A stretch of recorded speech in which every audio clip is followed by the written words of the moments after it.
இங்கே பாருங்கள், கரம் மசாலாவுக்கு நானே மசாலா அரைச்சிக்கிட்டேங்க.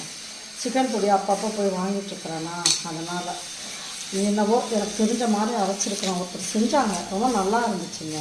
கொத்தமல்லி, பட்டை, லவங்கம், சோம்பு, கொஞ்சோண்டு சீரகம், ஏலக்காய், மிளகாய், இந்த பாசி, அப்புறமா மராட்டி மொக்கு, அப்புறமா அன்னாச்சி பூவு, மிளகு, சோம்பு, அப்புறம் கசகசா எல்லாமே போட்டிருக்கேங்க. இதில் பட்டை போட்டிருக்கிறேன் நான்.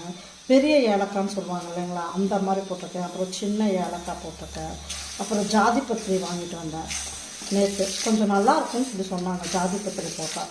ஜாதி பத்திரி இதை பாருங்கள், ஜாதி பத்திரி. அப்புறமா இன்னும் என்ன போட்டிருக்கேன் அதில், மிளகா சொல்லிட்டேன் நான். அப்புறம் இன்னும் என்னவோ ஒன்று ரெண்டு போட்டிருக்கேன், எச்சா மறந்து போச்சு. இதுதாங்க இப்போ சிக்கனுக்கு பிரியாணிக்கெல்லாம் நான் இதுதாங்க யூஸ் பண்ணிட்டுருக்கேன்.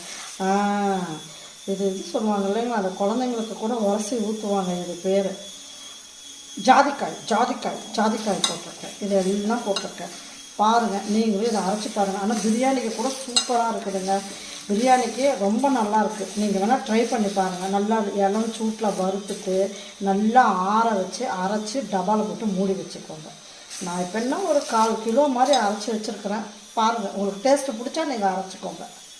பாருங்கள், மசாலா அரைச்சாச்சு. இதை நல்லா கொஞ்சம் ஆற வச்சுட்டு எடுத்து வச்சுக்கலாம். இன்னொன்று சொல்ல மறந்துட்டுங்க, இதில் கொஞ்சோண்டு கருஞ்சீரகம் போட்டிருக்குறேங்க.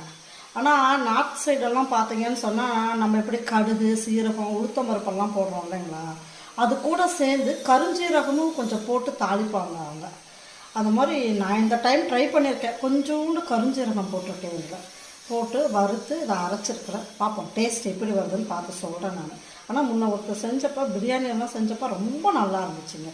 டேஸ்டியாக என்ன, நமக்கு ஒரு இது எல்லாம் பயன்படுத்துகிறாங்கல்ல, அது கெமிக்கல் சேர்த்துறாங்க, அது சேர்த்துறாங்கன்னு சொல்லிட்டு எங்களுக்கு அதெல்லாம் தெரியறது இல்லைங்க. அதனால் இப்போதைக்கு நான் என்ன பண்ணியிருக்கேன், நம்மளே ஒரு 1/4 கிலோ அரைச்சி வச்சுக்குவோம். அதை வரைச்சி நம்மளே யூஸ் பண்ணிப்போம். சிக்கனுக்கோ, பிரியாணிக்கோ, மட்டனுக்கோ எல்லாத்துக்கும் யூஸ் பண்ணிக்கலாங்க. நல்லாயிருக்கு, டேஸ்ட் நல்லாயிருக்கு. நீங்கள் வேணால் ஒரு வாட்டி ட்ரை பண்ணி பாருங்கள். உங்களுக்கு பிடிச்சா செஞ்சுக்கோங்க. ஓகேங்க, பாய்.